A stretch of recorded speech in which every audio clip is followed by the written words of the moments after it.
Bismillahirrahmanirrahim, nahmaduhu wa nusalli ala rasulil karim, amma ba'd. Começamos agora um novo tema que começa logo a seguir a Hudaybiyah, e alguns dizem que antes de Khaybar, que foram as cartas que o profeta de Allah sallallahu alaihi wasallam agora tem condições para enviar, visto que o tratado de Hudaybiyah permitia a livre circulação das pessoas. E então o profeta de Allah sallallahu alaihi wasallam começa a enviar cartas a estadistas, aos líderes mundiais. Dizem que provavelmente daqui até ao final da sua vida foram entregues sensivelmente 25 cartas. Não foram todos ao mesmo tempo, portanto foi faseadamente. E a primeira de todas as cartas foi uma carta que o profeta de Allah sallallahu alaihi wasallam enviou para o rei Negus, Najashi, seu nome, que era o rei da Abissínia, que tinha dado guarida aos muçulmanos, e foi após Hudaybiyah, e há quem diga após Khaybar, que ele enviou uma carta convidando-o ao Islão e terminando com um versículo: Qul ya ahlal kitab ta'alaw ila kalimatin sawa'in baynana wa baynakum, o capítulo 3, versículo 64, onde Allah ensina como devemos chamar principalmente os nossos irmãos abrâmicos para um termo em comum, que nós adoramos apenas Allah. E ele, portanto, e dizem que de todos os líderes mundiais, Najashi, este senhor, o rei Negus, aceitaria efetivamente o Islão, e ao contrário das outras cartas que foram enviadas aos outros líderes, como da Pérsia, da Roma e tudo mais, não havia nenhum tipo de ameaça, em aspas, que era...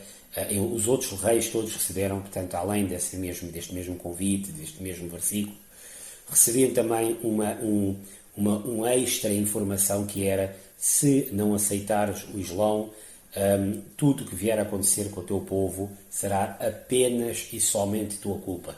Em outras palavras, o profeta de Allah sallallahu alaihi wasallam a dizer aos líderes que nós estamos a convidar-vos para vocês entrarem no Islão e ficarem connosco. Caso contrário, não querendo aceitar, preparem-se, porque realmente depois o problema que poderão vir a ter no futuro, seja com batalhas, seja com problemas, não é da nossa responsabilidade. E é curioso que ele não disse isso ao rei Negus, disse aos outros, quase que a nível divino. Nabi Pak sallallahu alaihi wasallam já devia ter tido informação que os outros líderes não vão aceitar, porque há muito em jogo, e o único que iria aceitar seria o rei, este rei da Abissínia. Dizem que, e agora Allama Tabari diz que Najashi, quando recebe esta carta, envia o seu filho juntamente com 60 pessoas, cheios de prendas, para as fazerem chegar ao profeta de Allah sallallahu alaihi wasallam, mas no caminho, no barco onde eles estavam, dizem que o barco afundaria e eles acabariam por morrer. Najashi morre muito mais tarde, no ano 9, portanto daqui a mais 1 ou 2 anos, e o seu janaza, o seu funeral, foi excepcionalmente feito pelo profeta de Allah sallallahu alaihi wasallam, onde o profeta esteve em Medina e ele estava na Abissínia. É o único caso que nós temos em que o profeta sallallahu alaihi wasallam tenha feito a sua oração fúnebre para alguém que não estava neste mesmo país. Há naturalmente depois, dentro da parte da jurisprudência, alguns que dizem que isto é permitido. Imam Shafi'i tem naturalmente uma opinião dessas, mas a grande maioria da jurisprudência, das escolas de pensamento, dizem que isso é uma exceção e que normalmente a pessoa tem que estar presente, perto, e virado para Makkah, e perto também da pessoa do defunto. Pois há outros que ainda dizem que isso é uma situação que pode ser feita para alguém que tenha morrido num país e não haja ninguém para fazer a oração fúnebre. Seja como for, foi uma situação que aconteceu.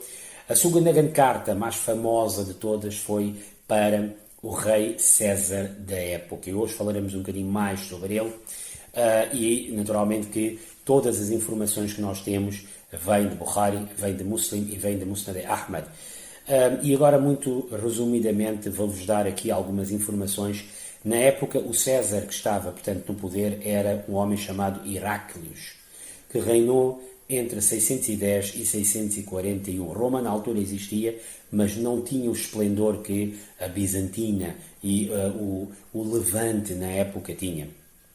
Este homem, Heráclides, foi muito bem visto, portanto, mesmo pelos historiadores cristãos, como também pelos próprios historiadores muçulmanos, falam efetivamente sobre isso.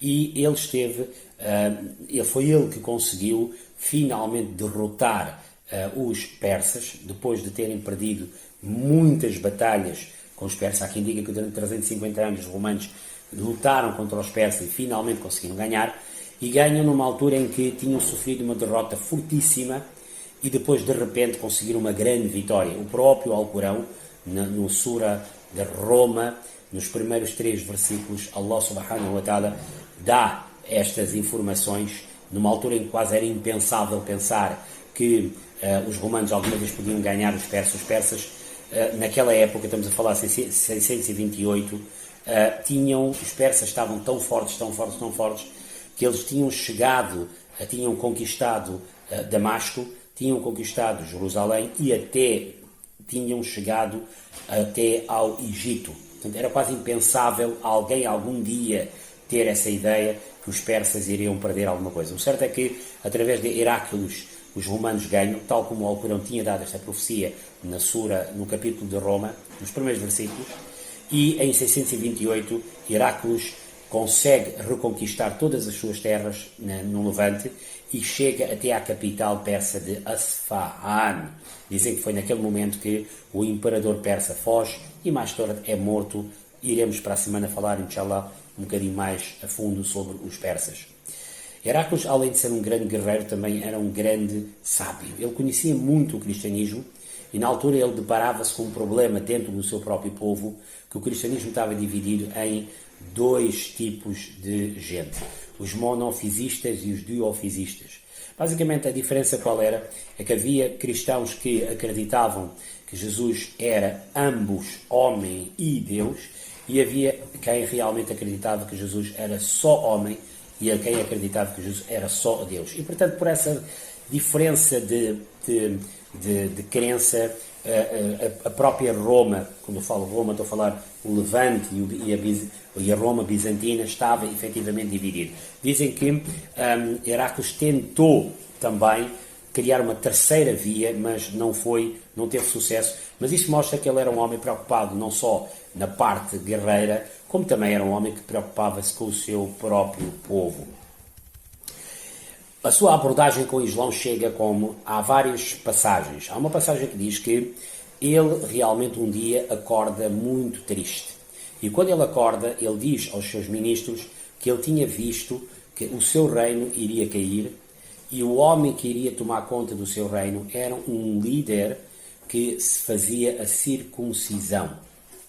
E então os ministros pensaram que provavelmente deve haver uma revolta dos judeus, porque os judeus eram os únicos que eles na altura conheciam, eles não sabiam que os árabes também faziam, porque os árabes também vêm da parte abrâmica, e então eles pensaram que devem ser os judeus, e então o que eles realmente pediram era que vamos aumentar os impostos sobre os judeus e, portanto, assim nós vamos mantê-los presos e vamos mantê-los debaixo da nossa mão. Tudo bem, ele começa realmente a pensar que seriamente pode ser essa situação, até que chega-lhe uma notícia do seu governador em Bosra. Bosra, que era uma cidade a sul de Damasco. Um governador tinha recebido uma carta, e uma carta que tinha vinda através de um sahabi do profeta de Allah, sallallahu alaihi wasallam, chamado Dihya Kalbi. E quando ele recebe esta carta, ele pede para que realmente verifiquem se esse Dihya Kalbi na realidade era circuncisado ou não. E naturalmente que ele era. E foi aí que ele começa a perceber que se calhar quem vai conquistar as minhas terras não serão os judeus, se calhar podem vir a ser estes árabes. E portanto, ele quando chega a Ilá, que era na altura o nome que se dava a Jerusalém, que em hebraico significa a casa de Deus, porque a casa de Deus também estava lá, ele realmente percebe que provavelmente esta gente, estes árabes, devem ser os tais que um dia vão me conquistar. E então, quando ele dizem que quando ele percebe que Dihya é circuncisado, ele manda uma carta para um homem, há quem diga que este seria o futuro Papa João IV, e pede, contando o sonho, e este Papa, este homem que mais tarde vai ser Papa, é o que dizem a história, vale o que vale, pediu que enviassem um homem à procura de 3 sinais até a Medina Munawara, para ver se realmente estes 3 sinais acontecessem, e se acontecessem, então realmente Muhammad sallallahu alaihi wasallam seria mesmo aquele homem que eles estavam, portanto, à espera. A Musnad Ahmad diz que ele mandou um emissário de uma cidade chamada Tanur, por isso é que esta história é conhecida como Hadith Tanuri, que este homem foi até Medina Munawara com uma carta do próprio César. Primeiro ele conversou com o profeta de Allah, sallallahu alaihi wasallam, o profeta convidou-lhe ao Islão e tudo mais, e o profeta ainda não tinha aberto a carta e disse, olhando para Tanur e dizendo, sabes, os persas rasgaram a minha carta e Deus rasgou o seu povo e o seu país. Falaremos sobre isso para a semana. Já vocês, romanos, tiveram honraram também, portanto, o mensageiro que eu enviei com uma carta, Deus irá honrar o vosso império. Portanto, vocês não vão ser destruídos. Portanto, aqui é o primeiro sinal, havia 3 sinais, esqueci-me de dizer, os 3 sinais que este homem estava à procura no profeta de Allah, sallallahu alaihi wasallam, era, número 1, que o profeta iria falar sobre as cartas que ele enviou sem alguém ter feito uma pergunta. Número 2, o profeta, sallallahu alaihi wasallam, iria falar sobre a noite. Iria ler a carta que César enviou e iria responder sobre uma noite específica. Uma noite. E, em terceiro lugar, ele iria tentar ver nas costas, se nas costas havia a tal borbulha, que era o sinal da profecia. Portanto, quando o profeta sallallahu alaihi wasallam, o sagrado profeta sallallahu alaihi wasallam, fala sobre as cartas, ele percebe que não, o primeiro sinal já foi dado. Depois, o Huzur Pak sallallahu alaihi wasallam lê a carta, alguém lê a carta, porque o profeta não tinha capacidade para ler e escrever, não tinha mesmo essa capacidade. Allah não tinha dado essa capacidade. Um dia falaremos porquê. E quando ele lê, há uma pergunta que César faz nesta carta, que é se realmente o paraíso é tão grande, tão grande, tão grande, como diz o Corão. O Corão Majid diz que o paraíso é tão grande que a sua porta é mais larga que os céus e a terra. Então, se o paraíso é assim tão grande, onde fica o inferno? Esta foi a pergunta que ele fez.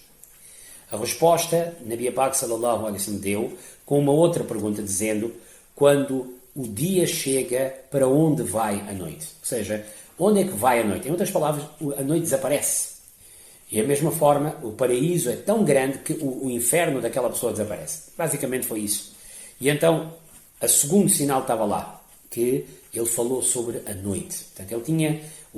Este era o segundo sinal, que ele vai falar sobre a noite. E o certo é que ele respondeu falando sobre para onde vai a noite quando chega o dia. Da mesma forma, para onde vai o inferno quando chega o paraíso. E finalmente o profeta sallallahu alaihi wasallam diz, olha, vê as minhas costas, de certeza que eu sei que tu vieste cá para casa disso. Allah lhe dizia essas informações todas, ele era um homem limpo, puro, e viu realmente, e mostrou-lhe, portanto está aqui as costas, está aqui o sinal da profecia, eu não estou a mentir a vocês.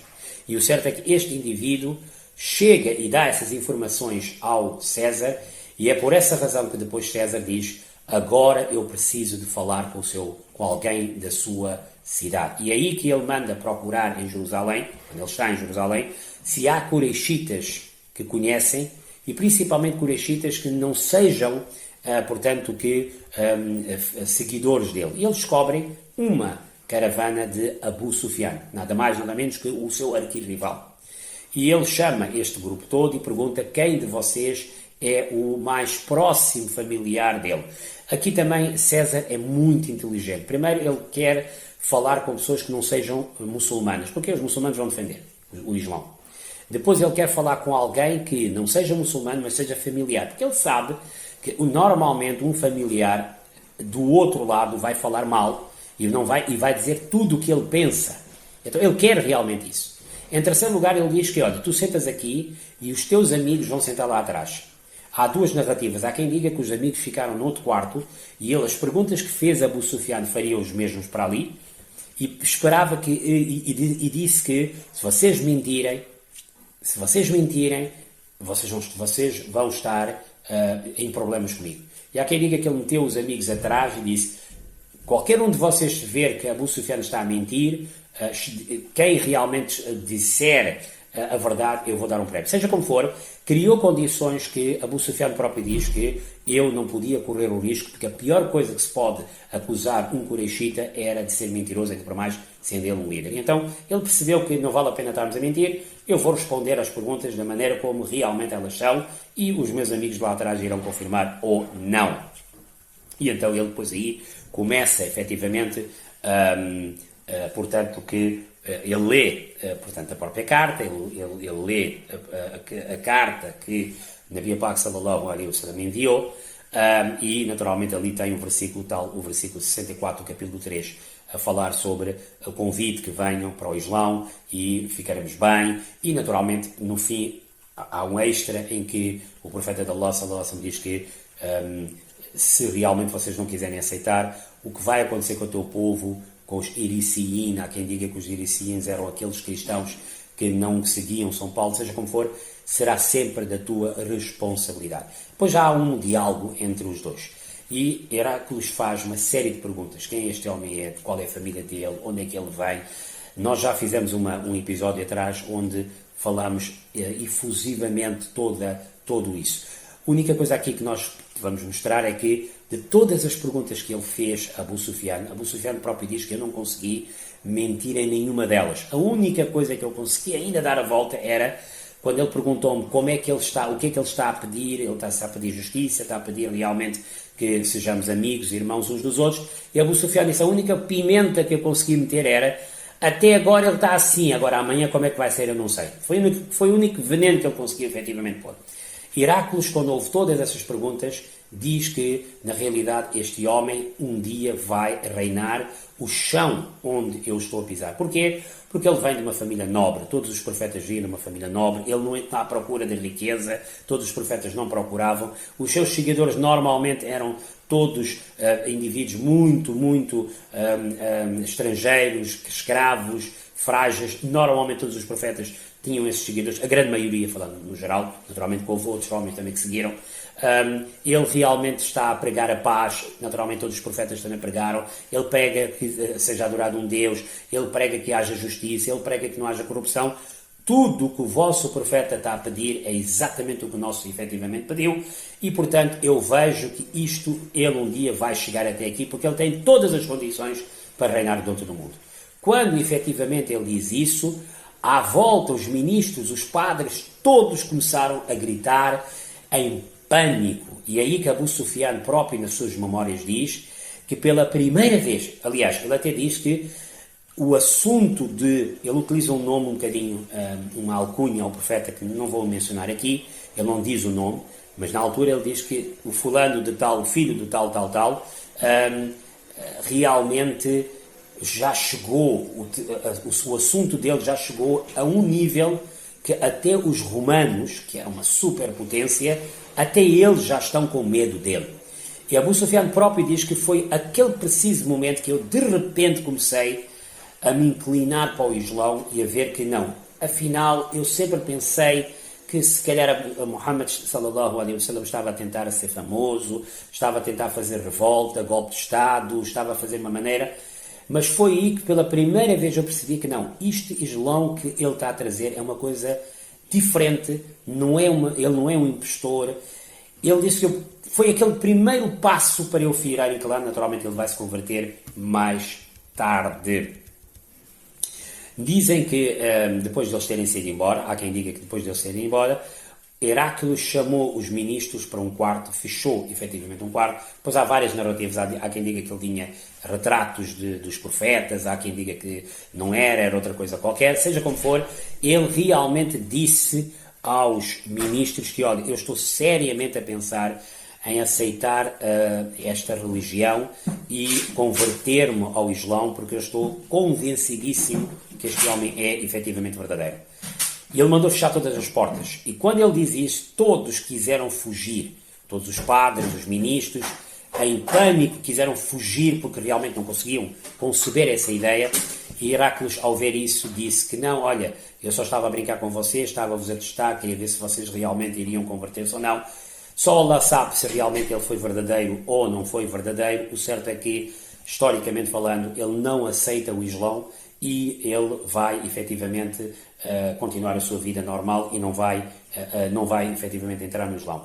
Logo a seguir dizem que, passado alguns anos, há um golpe de palácio, portanto há um golpe de Estado feito em cima dele, era normal naquela altura essas coisas acontecerem, e ele depois teve que fugir ou ficou exilado, e ele ainda fica vivo para ver Jerusalém cair 7 anos mais tarde nas mãos dos muçulmanos. Portanto, aquela interpretação que ele teve, que ele fez, não só no sonho, como também quando ele fez, dizendo ele vai reinar o chão onde eu estou de pé, ele vai, efetivamente, há quem diga que ele vai estar vivo naquela altura e vai ver isso, mas vai ficar em exílio, há quem diga que vai ficar escondido, porque ele foi, portanto, atirado para fora, e até dizem que a morte dele seria uma morte um bocadinho trágica, e ele iria, efetivamente, continuar, e seria trágica, e ele não iria, não só não aceitou o Islão, como também não iria continuar, efetivamente, no poder. E isso foi a história, mais ou menos, de Heráclides e Roma, e a carta que ele recebeu do profeta de Allah, sallallahu alaihi wasallam. Para a semana, inshallah, vamos falar sobre